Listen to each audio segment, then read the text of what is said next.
Greetings, folks. We see there now that a Catholic bishop has put on the record that they in the Catholic Church did not back Norma Foley's SPHE programme for schools. And I believe in an interview with News Talk that Norma Foley stated that, that the Catholic Church had backed her in relation to this SPHE programme. But I'd like Norma Foley to confirm exactly now what she said in News Talk, because I, as a concerned parent, certainly don't want my two children to be taught any of this woke ideology, pornography nonsense that Norma Foley is trying to railroad and brainwash our innocent children in school. Look, her own colleagues there in Fianna Fáil are disgusted with what she's trying to railroad in and are now giving out about it and up in arms themselves about it. So look, Norma Foley needs to resign as Minister for Education, because she's not in touch with what we as parents want our children to be taught. But there isn't no parent I've met on my campaign trail that wants to be taught their children to be taught any of this woke ideology and pornography nonsense in school. We see there that Councillor Michael Cahill had Golfgate in Beaufort yesterday, and I believe he raised thousands of euros. So the Galway tint with Fianna Fáil is back now again. That era of politically campaigning. Even Donald Trump in America wouldn't organise a golf classic like that for 500 euros around the golf. But it'll be interesting now to see how many thousands Michael Cahill now will reveal on his expenses when he has to do his grounding affidavits for what he invested in his campaign. Look, I'd also like to ask the Minister now for Employment to confirm why they continue to give our state pensionable jobs to Ukrainians. It used to be the case where employers used to have to demonstrate that they had to fill these positions with Irish and EU workers first. Now, please, Minister for Employment, please let me know, has this law changed? And if so, why? Should we not be given these positions to our own Irish first? Because Ukrainians, they're not a member of the EU, and this is appalling to see this happening. Now, I believe the hate speech is back next Wednesday at 4 p.m. in the Shannon. They're now again going to try and ram this bill in now before the next general election is called. This is your freedom of speech. So look, please contact all your TDs and senators now and ask them to vote against this, or we'll have no freedom of speech as Irish people. And look, as I said before, there's only one man now we can thank if this hate speech bill is railroaded into the Dáil, is Michael Healy-Rae, because what he implied, without mentioning my name, but without saying it directly, was targeted at me and his speech in the Dáil. And, I'm still waiting for Michael Healy-Rae to produce the photo that he was on about his wonderful late mother. So I'm giving him one last opportunity now to produce that photo, because, I never produced a photo of his late mother. And I believe she was a wonderful woman. But, where is the photo? Because nobody on social media seems to have seen this photo. So, out of transparency now, Michael Healy-Rae needs to produce that photo now and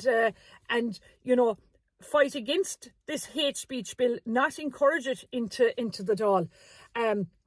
Look, there's a very sad mother after contacting me now from Cork. Last month, I believe her daughter, by the name of Mary, died in her apartment in Cork. She was found dead in her apartment where she was renting from the SPHE housing charity. The coroner's awaiting an autopsy report to consider if there's going to be an inquest to find out the cause of Mary's death. But in the meantime, poor Mary's mother and family have made contact with SPHE housing charity in Cork to collect Mary's belongings. And, they've had to go, Mary's mother had to go to the head of SPHE Housing Services charity there, and her name was Niamh Cullen, in the Dublin headquarters. And, Mary requested that, that she wanted to remove her daughter's belongings from the apartment.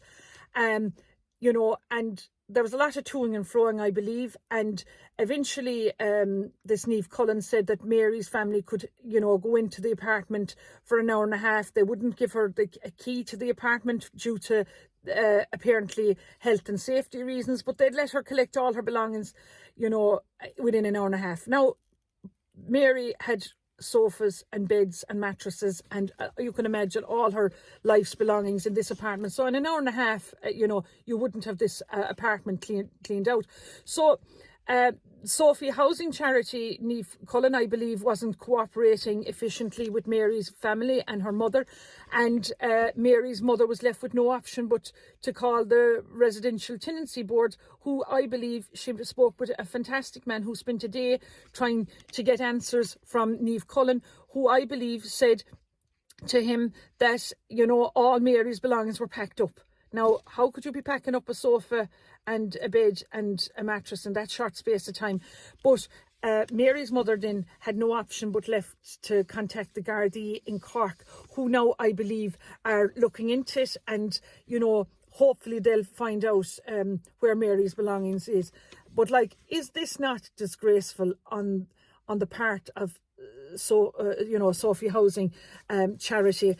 I believe that Mary has contacted the charity regulator because this is so traumatizing for this mother and their family. They're after losing a daughter. They don't know how the daughter died, and wanted all her personal belongings, and they're told, given they were, it's a month now going on, they're trying to get their daughter and their family's belongings.